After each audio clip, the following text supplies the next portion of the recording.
함께 보실 하나님의 말씀은 데살로니가 후서 1장 1절에서 12절 말씀입니다. 제가 가진 성경으로 신약성경 334페이지에 있는 데살로니가 후서 1장 1절에서 12절 말씀 제가 봉독하겠습니다. 바울과 실라노와 디모데는 하나님 우리 아버지와 주 예수 그리스도 안에 있는 데살로니가인의 교회에 편지하노니 하나님 아버지와 주 예수 그리스도로부터 은혜와 평강이 너희에게 있을지어다. 형제들아, 우리가 너희를 위하여 항상 하나님께 감사할지니 이것이 당연함은 너희의 믿음이 더욱 자라고 너희가 다 각기 서로 사랑함이 풍성함이니, 그러므로 너희가 견디고 있는 모든 박해와 환난 중에서 너희 인내와 믿음으로 말미암아 하나님의 여러 교회에서 우리가 친히 자랑하노라. 이는 하나님의 공의로운 심판의 표요 너희로 하여금 하나님의 나라에 합당한 자로 여김을 받게 하려 함이니, 그 나라를 위하여 너희가 또한 고난을 받느니라. 너희로 환난을 받게 하는 자들에게는 환난으로 갚으시고 환난을 받는 너희에게는 우리와 함께 안식으로 갚으시는 것이 하나님의 공이시니, 주 예수께서 자기의 능력의 천사들과 함께 하늘로부터 불꽃 가운데 나타나실 때에 하나님을 모르는 자들과 우리 주 예수의 복음에 복종하지 않는 자들에게 형벌을 내리시리니, 이런 자들은 주의 얼굴과 그의 힘의 영광을 떠나 영원한 멸망의 형벌을 받으리로다. 그날에 그가 강림하사 그의 성도들에게서 영광을 받으시고 모든 믿는 자들에게서 놀랍게 여김을 얻으시리니, 이는 우리의 증거가 너희에게 믿어졌음이라.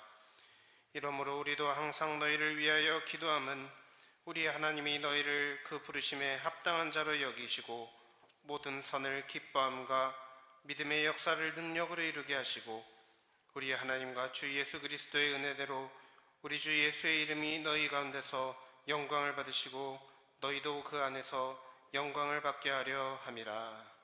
아멘. 함께 인사해 보시겠습니다. 샬롬. 샬롬. 네, 아직도 어색해 하시는 분들이 계십니다.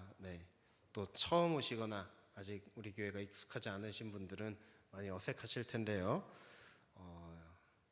하나님의 평안이 여러분과 함께 있기를 빕니다라는 의미로 우리가 함께 샬롬이라는 인사를 나누고 있습니다. 다시 한번 제 얼굴을 이렇게 환하게 하시고 또 손을 이렇게 사용해서 앞뒤에 있는 분들과 함께 이렇게 인사해 보시면 감사하겠습니다. 다시 한번 인사해 보겠습니다. 샬롬. 샬롬. 네, 감사합니다. 활짝 피었던 벚꽃이 어느새 다 지고 이제 푸릇푸릇한 나뭇잎들이 여기저기서 올라오는 모습을 보면서 이제 확실히 봄이 왔다는 생각이 듭니다. 따뜻한 햇빛에 각 식물들이 생명의 싹을 튀어나가는 모습이 참으로 보기 좋은 것 같습니다. 아울러 우리 교회 정원도 점점 보기가 좋아지고 있습니다.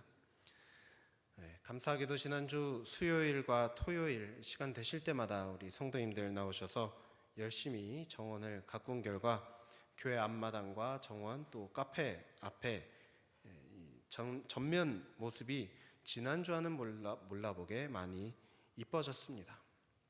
위에서 수고해 주신 모든 성도님들과 또 물심양면으로 지원해 주신 모든 성도님들 진심으로 감사드립니다. 반면 갑자기 따뜻해진 날씨에 몸이 적응을 잘하지 못해서 감기에 걸리시는 분들도 꽤 많이 있는 것 같습니다. 저도 지난주 감기에 걸려서 꽤나 고생을 했는데요. 아직까지도 조금 목소리가 좋지가 못합니다. 이 점 양해해 주시길 바라고요. 부디 성도님들 모두 다 건강하게 환절기 보내실 수 있기를 간절히 바랍니다. 부디 날마다 영육 간에 더욱 강건하여지는 계절 되기를 주님의 이름으로 축복합니다.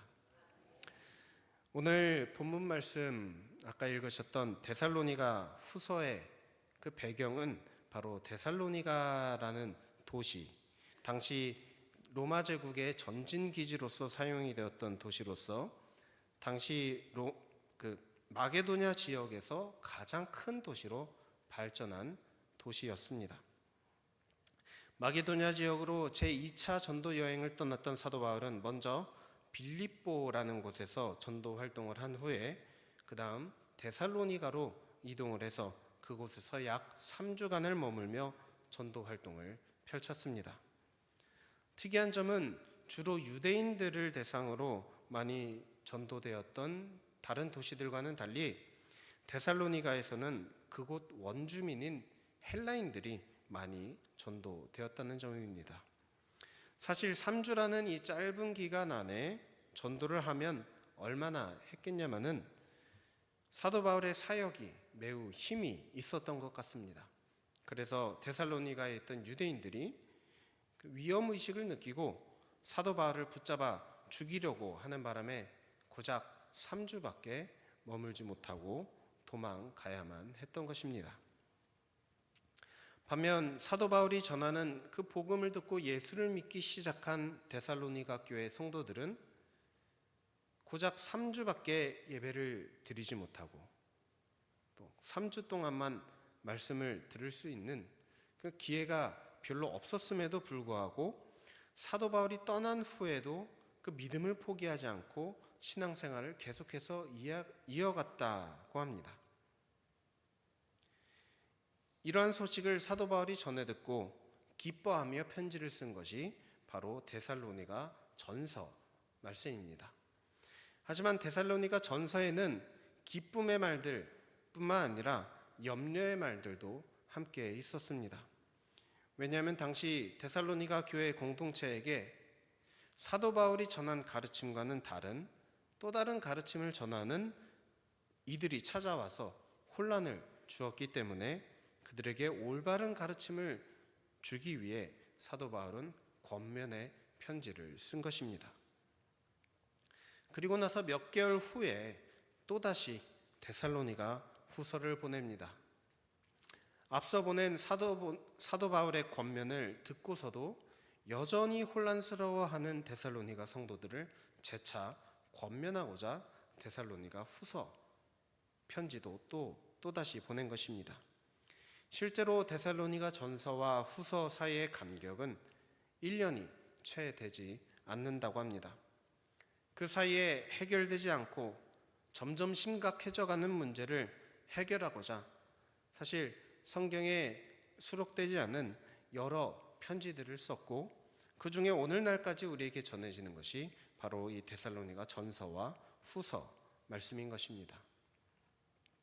그런데 앞서 데살로니가 전서에서도 그렇고 또 후서에서도 우리가 동일하게 볼 수 있는 내용은 바로 사도 바울이 데살로니가 교회로 인하여 기뻐하고 감사하다라는 표현을 계속해서 하고 있다는 것입니다.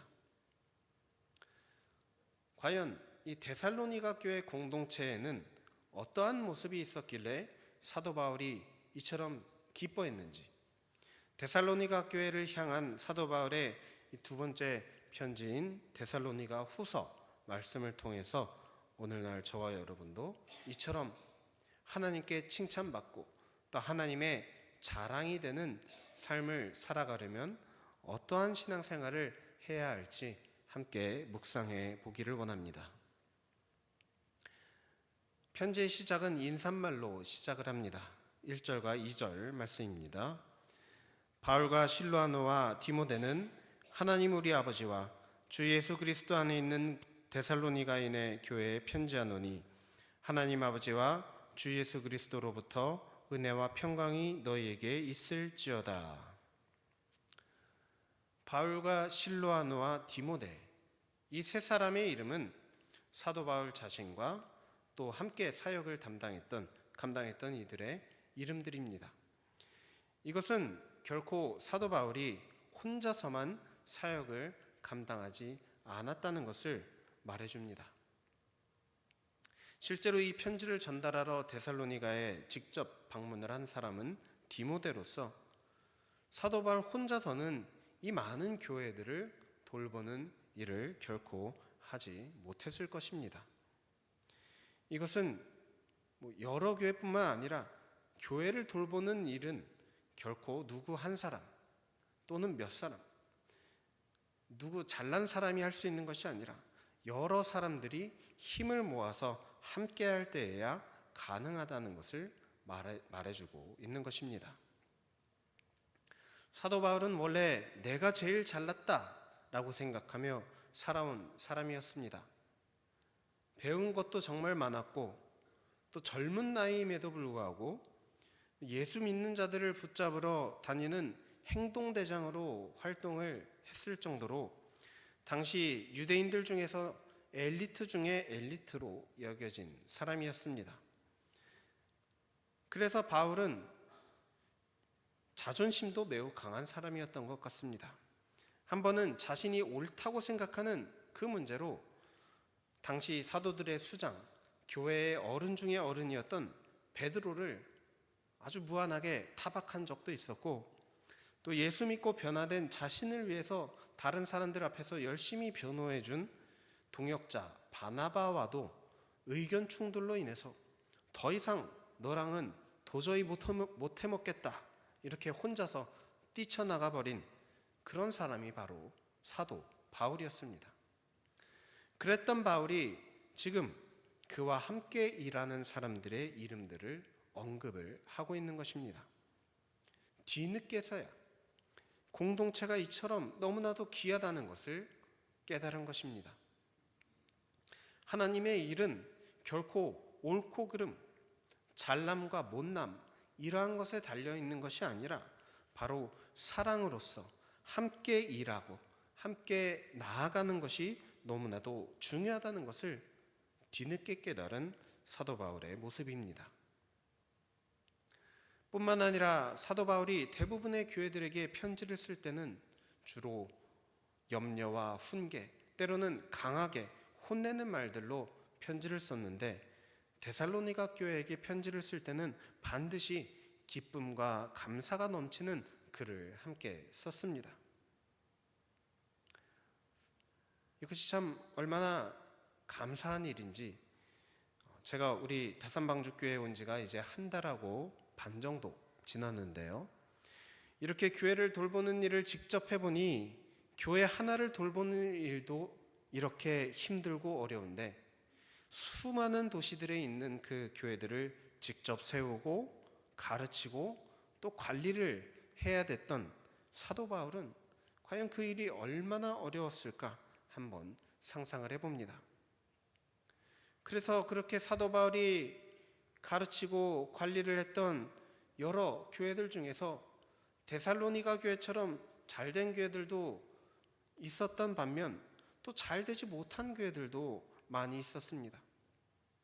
자신이 세운 그 교회들에 무언가 문제가 생기고 그로 인해서 교회가 어려움에 처하는 모습을 보면서 사도 바울이 얼마나 속상하고 또 괴로워했을지 그 마음이 10분 이해가 됩니다.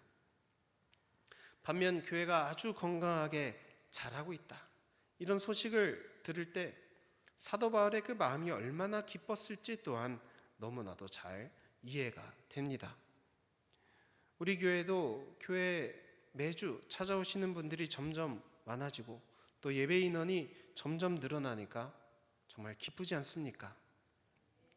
식당에서 우리 여성교회 회원분들이 애찬을 준비하시느라 온갖 고생을 하시면서도 또 동시에 사람이 많아져서 음식이 모자르게 되고 그릇이 모자르게 되는 것을 오히려 감사하다, 오히려 기쁘다라고 말하시는 그런 모습을 보면서 정말 이처럼 교회에 좋은 일이 생기는 것이 너무나도 기쁜 일이라는 것을 새삼 깨닫게 되고 감사하게 되는 요즘인 것 같습니다. 이처럼 사도 바울도 데살로니가 교회 공동체에 자신이 얼마 가르치지 못하고 떠나야 됐던 이 공동체가 문제없이 잘 유지되고 있는 것에 대한 기쁨을 오늘 본문에서 표현을 하고 있는 것인데요, 그 이유에 대해서 무엇 때문에 이처럼 기뻐하는지 3절 말씀을 보면 다음과 같이 말하고 있습니다. 형제들아, 우리가 너희를 위하여 항상 하나님께 감사할지니 이것이 당연함은 너희의 믿음이 더욱 자라고 너희가 다 각기 서로 사랑함이 풍성함이니. 사도 바울이 데살로니가 교인들에 대해서 하나님께 감사하는 것이 당연하다라고 말하는 이유로 첫 번째는 바로 그들의 믿음에 대해서 말을 하고 있습니다. 사실 이 믿음 생활에 대해서 얼마 배우지도 못했고 신앙생활을 길게 하지 못했던 사람들이 어떠한 환난과 어려움이 생겨도 끝까지 그 믿음을 붙들고 살아가고 있는 모습에 대해서 이 데살로니가 전후서에 걸쳐서 바울은 칭찬을 하고 있습니다. 그리고 이어서 두 번째로 칭찬하는 것은 너희가 다 각기 서로 사랑함이 풍성함이니 라고 하였습니다. 서로 사랑하는 것에 대한 칭찬입니다. 서로 사랑하는 게 과연 무슨 칭찬거리인가 싶기도 하지만 사도 바울이 여러 교회들을 돌아보고 깨달은 것은 바로 서로가 서로를 사랑하고 서로가 서로를 보듬어주는 공동체가 그만큼 찾아보기가 쉽지 않다는 것입니다. 먼저 데살로니가 교회에 대해서 우리가 생각을 해볼 때 우리는 그들이 믿음 생활을 길게 하지 못한 사람들일 뿐만 아니라 또 본래는 완전히 다른 믿음을 갖고 있던 사람들이었다는 것을 염두에 두어야 합니다. 그들은 바로 우리가 그리스 신화라고 알고 있는 그 헬라 문화권에서 살던 사람들이었습니다. 그들은 태어나면서부터 다양한 신들이 있다고 듣고 배우며 자라왔습니다. 그런 이들이 사도 바울이 전하는 이 복음을 듣고 예수 그리스도의 복음을 듣고 자신들의 그 평생 신념을 내버리고 예수 그리스도의 복음을 따르기로 했다는 것은 실로 엄청난 일이었습니다. 그렇게 결심을 하고 세례를 받고 예배를 드리기 시작했다 할지라도 언제든지 다시 기존의 생활, 다시 기존의 문화로 돌아가기가 너무나도 쉬운 상황에 있던 데살로니가 교회 교인들이었습니다. 하지만 그들은 기존 문화와 완전히 다른 삶을 살아가는 그 결단을 돌이키지도 않고 또 어떠한 핍박과 어려움에도 끝까지 그 믿음 생활을 지켜나갔습니다. 사실 3주밖에 머물지 못하며 성도들에게 별로 많은 것을 가르치지 못한 사도 바울은 내심 그 데살로니가 교회 성도들이 계속해서 염려가 됐을 것입니다. 아마도 많은 이들이 지금쯤이면 다 믿음을 버리고 다시 기존 생활로 돌아갔을 것이다 생각을 했을 겁니다. 그런데 그런 이들이 여전히 믿음을 지켜나가며 살아가고 있다라는 소식을 들었을 때 사도 바울이 과연 얼마나 기뻐했을까요? 또 하나님은 그런 그들의 모습을 보시며 얼마나 기뻐하셨겠습니까?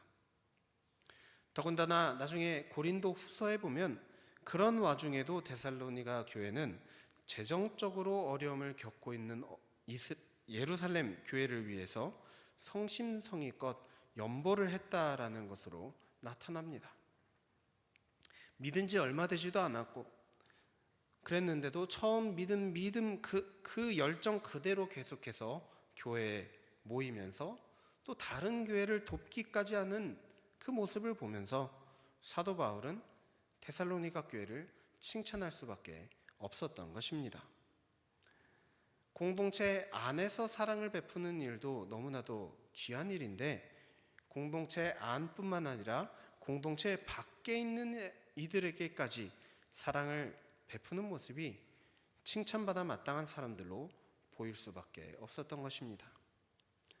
그런데 오늘 사도 바울이 데살로니가 교회 공동체를 칭찬하며 칭찬받을 만한 공동체는 이렇게 좋은 믿음과 또 사랑하는 모습뿐만 아니라 이것을 통해서 반드시 어떠한 모습들이 보여져야 한다는 것을 설명을 합니다. 어떤 모습들이 그런 모습인지 우리도 잘 깨닫는다면 하나님께 칭찬받는 교회, 하나님께 칭찬받는 성도로서의 삶을 한 걸음 더 나아갈 수 있을 것 같습니다. 다 함께 4절 말씀을 함께 보시겠습니다. 그러므로 너희가 견디고 있는 모든 박해와 환난 중에서 너희 인내와 믿음으로 말미암아 하나님의 여러 교회에서 우리가 친히 자랑하노라. 사실 사도 바울이 데살로니가 교회에 대해서 자랑하는 것은 믿음과 사랑이 가득한 모습 때문만은 아니라 사실은 이런 모습을 평안한 가운데 보여주면은 누가 못하겠습니까? 그런데 이런 모습을 박해와 환난이 가득한 중에서도 보여주었다는 것 때문입니다. 믿음과 사랑이 가득한 모습으로 칭찬받을 만한 신앙생활을 했다는 데살로니가 교회에게 사실 박해와 환난이 왜 이런 모습으로 살아가는 성도들에게 닥쳤을까 쉽사리 이해가 되지는 않습니다. 그렇게 칭찬받을 만한 믿음이라면 당연히 박해와 환난이 오지 않아야 하는 것이 하나님의 뜻이 아닌가라는 생각을 하게 됩니다. 그런데 안타깝게도 당시 데살로니가 교회에게는 사도 바울이 겪었던 것처럼 큰 박해와 환난이 있었고 또 그 박해와 환난을 성도들이 어떻게 대처하며 살아갔는지 사도 바울이 지금 이처럼 설명을 하고 있는 것입니다. 바로 인내와 믿음으로 이 박해를 고난을 견뎌가며 살아가고 있었다는 것입니다. 인내란 힘든 일이 있어도 그걸 참고 지내는 것을 말하는 것입니다. 여기서 사용된 인내라는 단어의 원래 헬라어 뜻은 무겁게 짓누르는 것 아래서 견디다 라는 뜻을 갖고 있습니다. 그러니까 무거운 게 있어도 묵묵히 견디면서 참고 기다리는 것을 말하는 것이죠. 그런데 그렇게 묵묵히 참고 견디는 이유가 과연 무엇 때문입니까? 성격이 좋아서 또는 화낼 줄 몰라서 또는 바보라서 그렇습니까? 화낼 줄 모르거나 바보라서 참는 게 아니라 바로 믿음 때문에 하나님이 신실하신 분이라는 것을 믿는 그 믿음 때문에 이처럼 참고 기다린다는 것입니다. 먼저 서두르기보다 이 문제를 해결하기 위해서 내 방법과 내 방식대로 이 문제를 해결하기보다는 하나님께서 신실한 분이시라는 것을 나타내 보여주실 때까지 의심하지 않고 믿음으로 묵묵히 기다리는 모습이 데살로니가 교회 성도들 모습 속에 있었다는 것입니다. 그것을 사도 바울은 바로 인내와 믿음이라고 부른 것입니다. 그런데 우리가 신앙생활을 하면서 막상 환난과 고난을 만나게 되면 어떻습니까? 인내와 믿음 이런 거 잘 기억이 나지 않습니다. 당장 하나님이 신실한 분이시고 하나님이 복을 주시고 이런 것은 잘 기억이 나지 않고 당장 이 괴로움이 끝나기만을 바라게 되는 그런 모습이 우리 속에 있습니다. 인내와 믿음은 우리와 아무 상관이 없는 일인 것처럼 느껴집니다. 그래서 욥처럼 하나님에 대해서 원망의 말을 하거나 또 자기 스스로에 대해서 또 저주를 하기도 하는 실수를 저지르기도 합니다. 차라리 환난과 고난이 주어지지 않았다면 얼마나 좋았을까요? 인내와 믿음을 갖고 살아가는 사람들에게 환난과 고난이 닥치지 않는다면 이러한 고민을 할 필요도 없을 텐데 왜 하나님은 칭찬받아 마땅한 데살로니가 교회 또 칭찬받아 마땅한 오늘날 우리 성도들에게 이러한 고난을 주시는가? 이것에 대해서 사도 바울은 다음과 같은 답을 합니다. 5절 말씀입니다. 이는 하나님의 공의로운 심판의 표요 너희로 하여금 하나님의 나라에 합당한 자로 여김을 받게 하려 함이니 그 나라를 위하여 너희가 고난을 받느니라. 사도 바울은 하나님 나라에 합당한 자로 여김을 받게 하려 한다라고 하였습니다. 즉 우리가 받고 있는 이 고난이 우리로 하여금 더욱더 하나님 나라에 합당한 사람으로 만들어지게 하기 위한 도구로 사용되고 있다는 말입니다. 우리가 고난을 통해서 깨닫고 배우고 변화되어서 이루어져 가는 모습을 통해서 하나님은 우리로 하여금 본래는 하나님 나라에 들어올 수 없는 자들이지만 하나님 나라에 들어오기에 적합한 사람들로 만들어 가신다라는 말입니다. 아까 예로 든 욥 또한 이 고난을 받았을 때 그는 그 고난을 도저히 이해하지 못했습니다. 그래서 자꾸만 하나님 앞에서 자신의 그 외로움을, 자신의 의로움을 계속해서 강조하는 모습을 보여줍니다. 자신이 잘못한 것이 전혀 없다는 것입니다. 하지만 하나님은 욥의 그 의로움보다 하나님 당신의 섭리하심이 더욱더 크다는 것을 나타내셨고, 비로소 욥이 하나님의 그 위대하심을 인정하고 또 하나님이 자신을 그렇게 정금과 같이 만들어 가심을 인정하게 되자 그제서야 고난이 그치고 진정으로 하나님께서 인정해 주시는 사람으로서 회복이 되었다는 것을 욥기 말씀을 통해서 볼 수 있습니다. 이처럼 하나님께서 우리로 하여금 하나님의 사람으로 만들어지게 하기 위해서 주시는 고난은 우리를 더욱더 합당한 사람으로 만들 뿐 아니라 분명 그 끝이 있다는 것을 우리는 기억해야 합니다. 사도 바울은 하나님께서 고난이 지나가기를 오직 인내와 믿음으로 잘 기다린 사람에게는 이렇게 해주실 것이다 라고 말을 합니다. 7절 말씀입니다. 환난을 받는 너희에게는 우리와 함께 안식으로 갚으시는 것이 하나님의 공이시니.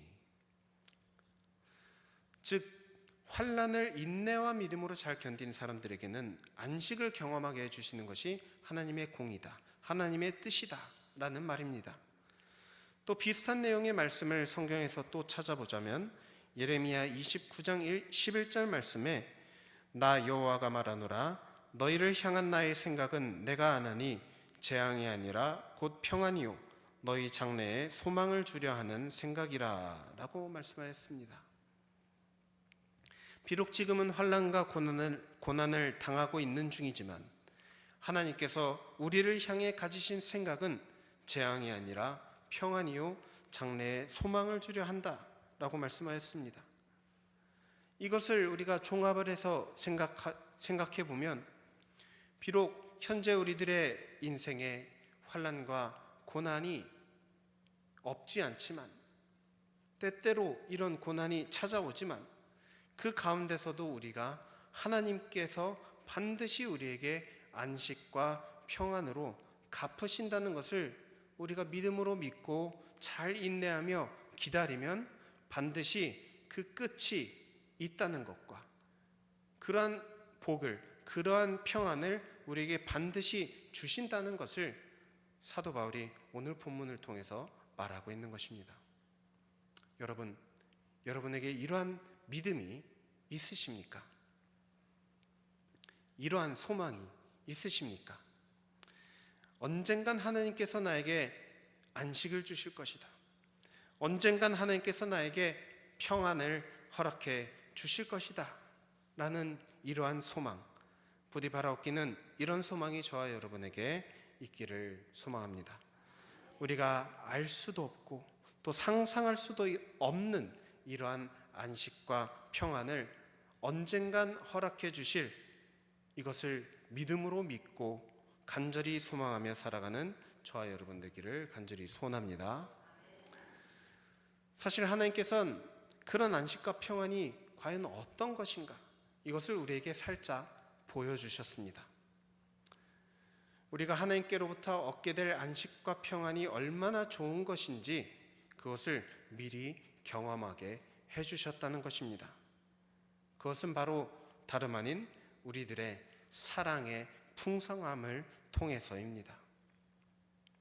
하나님이 주신다고 하신 안식은 다른 것이 아닌 오직 사랑을 통해서만, 그것이 얼마나 기쁘고 즐겁고 행복하고 평안한 것인지 깨달을 수 있게 해주셨습니다.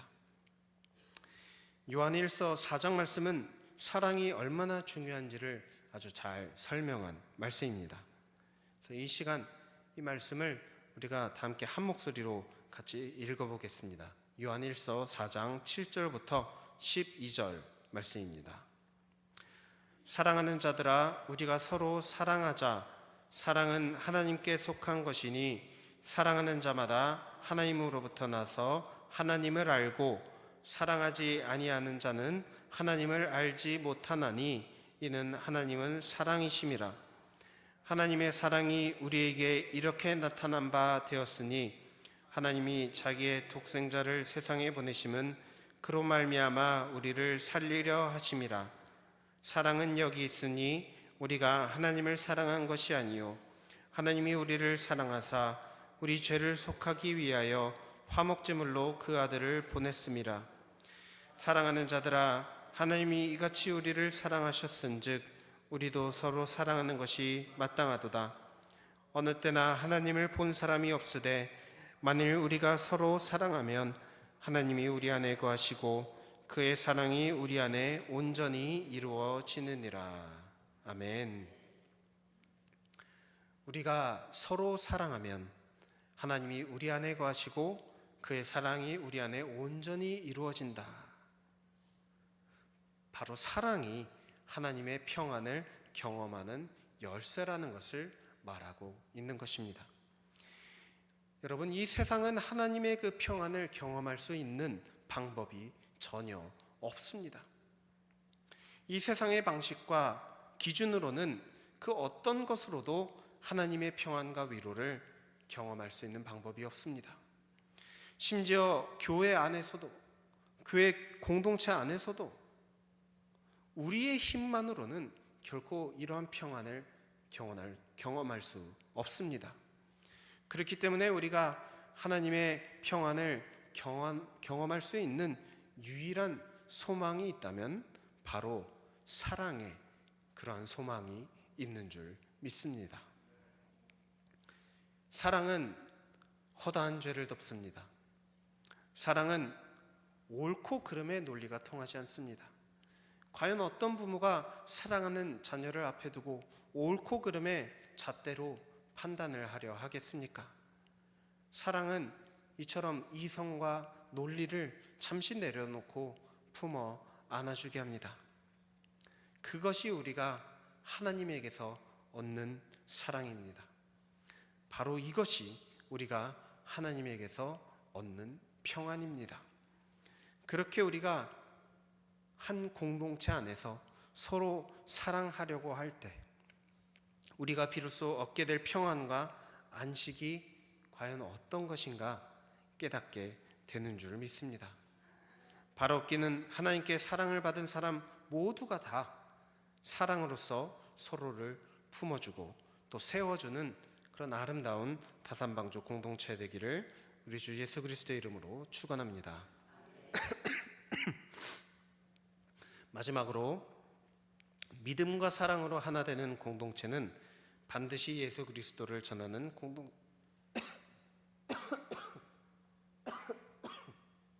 죄송합니다.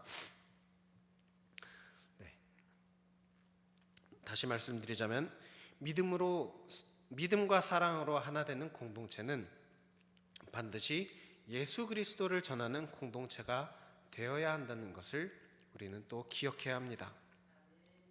고난과 환난 중에서도 신앙생활을 포기하지 않는 이유, 또 서로 다른 모습 속에서도 서로 간의 사랑으로 품어주고 동행해야 하는 이유는 우리가 그런 모습에 우리가 스스로 만족하기 위해서가 아니라 바로 우리가 교회로서 어떤 한 목표를 이루어야 하기 때문입니다. 이러한 목표를 하나님께서 우리에게 주셨기 때문입니다. 그것은 바로 예수 그리스도를 전하기 위함인 줄로 믿습니다. 믿음으로 환난을 견디며 또 사랑으로 안식을 찾아가는 이 공동체가 결국 전해야 하는 것은 바로 예수 그리스도 안에서 우리가 이러한 복과 은혜를 누릴 수 있다는 것입니다. 결코 사람의 어떤 것들이 높임을 받거나 또 어떤 우리 인간들의 업적이 인정을 받기보다는 예수의 이름이 높임을 받고 또 예수의 그 선하심이 전해지는 그런 교회가 건강한 공동체이며 또 하나님께 칭찬받고 하나님께서 자랑스러워하는 그런 공동체가 될 수 있다는 것을 기억하시기 바랍니다.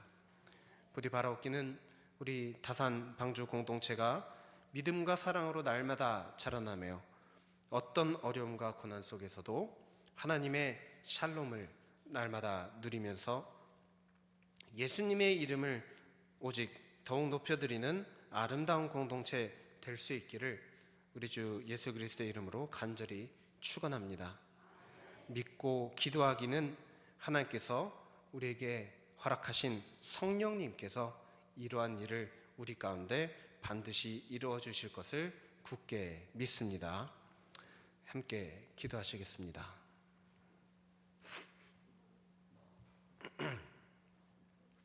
주님, 사도 바울에게 칭찬받는 교회였지만 그 가운데 환난과 고난이 가득했던 데살로니가 교회를 향한 이 사도 바울의 편지를 보면서 우리들의 모습은 어떠한지를 생각해 봅니다.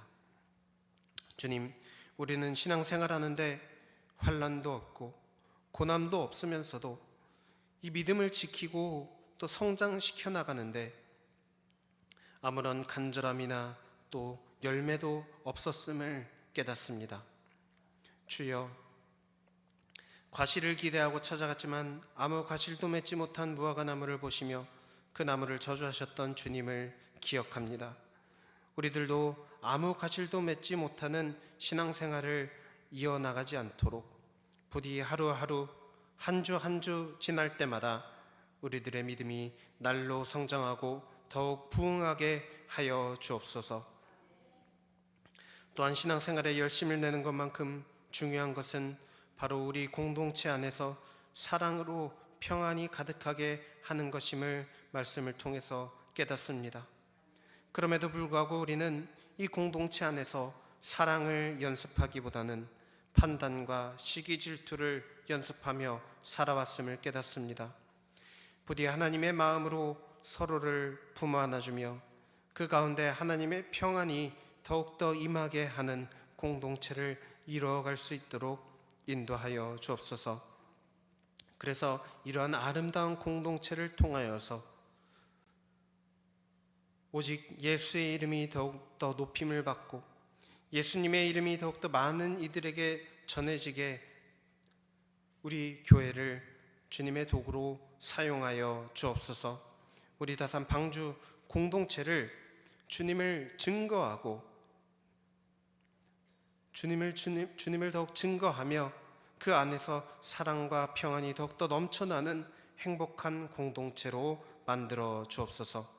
성령으로 말미암아 이 일들을 이루실 주님의 그 신실하심을 찬양하고 신뢰합니다. 이 모든 것을 우리 주 예수 그리스도의 이름으로 간절히 기도드립니다. 아멘.